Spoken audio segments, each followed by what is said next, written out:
मैं जब इस शो को करने के लिए आ रहा था तो रास्ते में एक मित्र से मुलाकात हुई। दरअसल वो शेयर बाजार में थोड़े बहुत पैसे लगाते रहते हैं, रिटेल इन्वेस्टर है। मैंने वैसे पूछा क्या हाल चाल है, उन्होंने कहा कि बहुत बढ़िया है जी। मैंने क्यों, पैसा शेयर बाजार से निकाल लिए थे क्या? नहीं, मैं लगा रखा अभी भी। तब फिर हाल बढ़िया कैसे है, आपको तो मायूस होना चाहिए। तो उन्होंने बड़े अच्छे बात कही कि नहीं सवेरा तो कभी ना कभी होगा जी। तो दरअसल ये है हमारे भारतीय रिटेल इन्वेस्टर्स की स्पिरिट। अब इस स्पिरिट को शेयर बाजार नहीं समझ पाता तो हम क्या कर सकते हैं। अब आमतौर पर मैं शो में आता हूँ तो कुछ पढ़ लेता हूँ, कुछ लिख लेता हूँ कि गेस्ट से क्या बातें करनी है, कुछ रिसर्च कर लेता हूँ। लेकिन जो बाज़ार की हालत देखी ना तो मैंने कुछ पढ़ाई लिखाई नहीं। मैंने कहा कि अब इसमें कुछ सोचने का मतलब ही नहीं बनता, क्योंकि जहाँ से हमारी सोच खत्म होती है वहाँ से बाज़ार की गिरावट शुरू हो जाती है। मैंने बगैर किसी तैयारी के चलाया कि आखिर जानूँ कि जो हमारे बाज़ार के दिग्गज लोग हैं वो लोग क्या कर रहे हैं।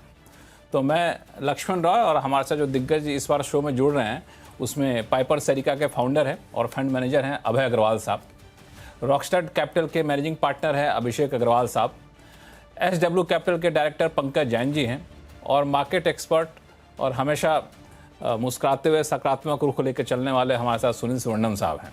तो आप सही मेहमानों का बहुत बहुत स्वागत है। तो मेरे पास सवाल वाल है नहीं, पहले साफ कर दूं तो आप लोग को जो मन में आप बोलिएगा। तो शुरुआत मैं सुनील जी से करूंगा। सुनील जी, बाजार देख रहे होते हैं कि नहीं आजकल आप? नहीं, जरूर देख रहा हूँ। और क्या है कि देखिए, ये जो डाउनफॉल है इन द मार्केट, मैं सरप्राइज नहीं हूँ। बिकॉज आप देखिए तो पूरे वर्ल्ड के देश के अंदर एक ही देश का बहुत बुरा इम्पैक्ट हुआ है एज अ देश, मार्केट को छोड़िए, वो है भारत। कारण यह है कि 85% तेल हम इंपोर्ट करते हैं, उसमें से 40-45% हॉर्मुज स्ट्रेट के जरिए आता है। और ड्यूरिंग द वॉर क्या हुआ कि हमारी जो LNG सप्लाई के लिए कतार के टर्मिनल उस पे ऊपर वॉर हुआ है, उसमें 2.5-3 साल लगेंगे वापस आने में।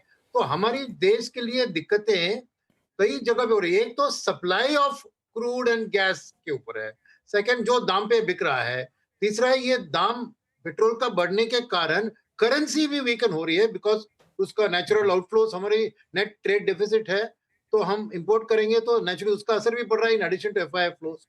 तो नेचुरली जब तक वॉर की स्थिति में, खास करके हॉर्मुज स्ट्रेट की स्थिति में क्लैरिटी नहीं आती है और तेल का दाम धमते हुए नहीं दिख रहा है, क्योंकि कितना भी सम डेज रिकवरी हुआ था, तेल का दाम 96-98 तक ही गया था।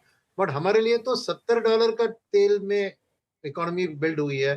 तो अगर ये $100 से आज तो 110 पे पार करेगी, $100 पे भी रहती 3-4 महीने के लिए, तो असर तो भयंकर होगा। और नहीं तो वही तो FIS सवाल में मेरा, जो ले दे के सवाल वही है। ले दे के सवाल सवाल सुनील जी वही है कि जब बाजार की हालत इतने, जब चौतरफा हालात इतने खराब हैं तो बाजार में आप देख क्या रहे होते हैं? मैं देख रहा हूं, मैं अपना कैश में 1% हर दिन डिप्लॉय कर रहा हूँ। अच्छा, हर दिन जो एक मैंने परसेंट डाल नई लेते हैं। सुन लीजिए भाई, आप लोगों के पास में कैश 1% पड़ा हो तो सुनील जी की सलाह पे 1% हर दिन डालते रहिए। 1% ऑफ योर मतलब कैश, नॉट हाँ, नहीं तो मतलब 100 दिन तक ऐसी स्थिति रहने वाले, 100 दिन का टारगेट लेके चल रहे हैं, हर दिन ऐसे डालते रहे 1%। हाँ, बिल्कुल मेरा मानना वही है। क्योंकि देखिए, ट्रम्प की जो चाल थी कि 5 दिन का मोहरत, 6 अप्रैल तक मोहरत, ये रियली सॉल्व करने की कोशिश नहीं है। ये उस बीच में ट्रूप्स को उधर भेज रहे हैं। तो ये वो जो ट्वीट्स होती है उस पे मेरा 1% भी भरोसा नहीं है कि अल्टीमेटली उनका जो मकसद है कि चलिए, ईरान अच्छी को बात है। कंप्लीटली कब्जे। ट्रम्प साहब हिंदी नहीं समझते होंगे तो शायद आपकी बात सुन नहीं रहे होंगे। उन्हें पता चला कोई मिसाल इधर उधर ना घुमा दें, तो अच्छे वो सुन भी नहीं रहे होंगे। पंकज जैन साहब, सुनील जी कह रहे हैं कि हर दिन 1% डालता हूं, यानी 100 दिन तक जो है अपना टारगेट बांध रखा है इन्होंने। आप क्या कर रहे हैं बाजार में? नमस्कार Lakshman ji, thanks for having me on the show. देखो, हम काफ़ी दिनों से, आई वुड से पिछले 2-3 महीने से तो काफ़ी मेंटेन ऐसा स्टैंस कर रहे हैं कि 2026 is a tough year.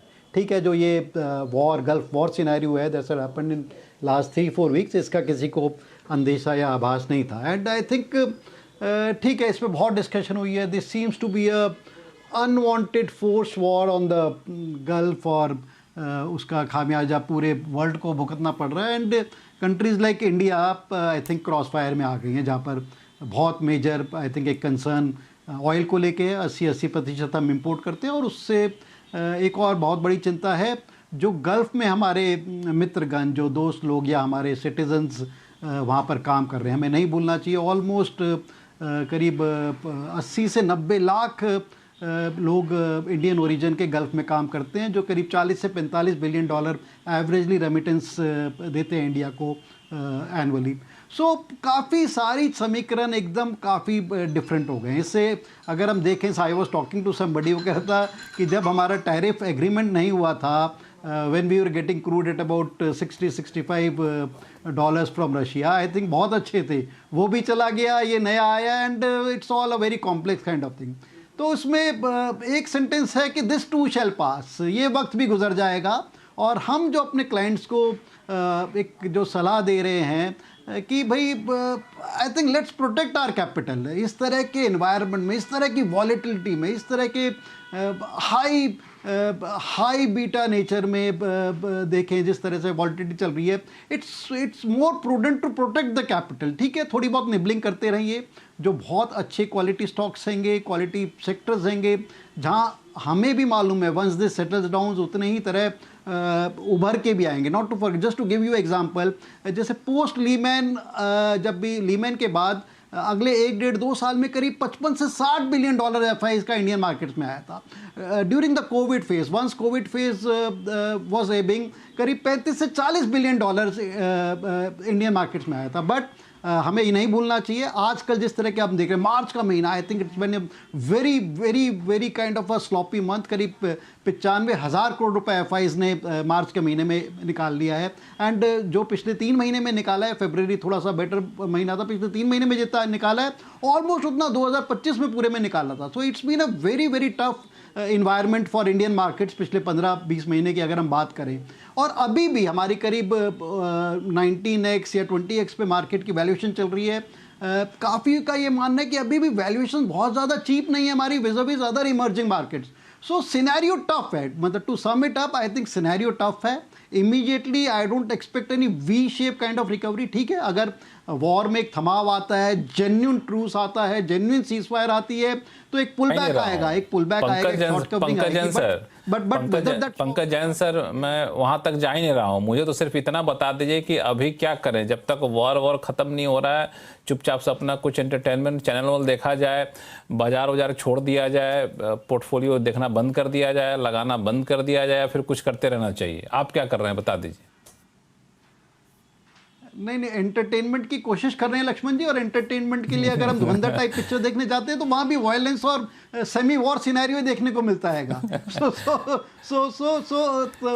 So I think to be on a serious note, I think we are more on a capital protection side. काफ़ी निबलिंग मार्केट में हो चुकी है, अभी भी डीपर करेक्शन पे we have identified few sectors, we have identified large number of stock जो हम रिकमेंड कर रहे हैं अपने क्लाइंट्स को। बट बहुत ज़्यादा एग्रेसिवली बाइंग, एग्रेसिव ट्रेडिंग के लिए हम अपने क्लाइंट्स को मना कर रहे हैं। हम कह रहे हैं कि let the thing settle down, it's better to enter the market aggressively at +5%, but let the things cool down and settle down.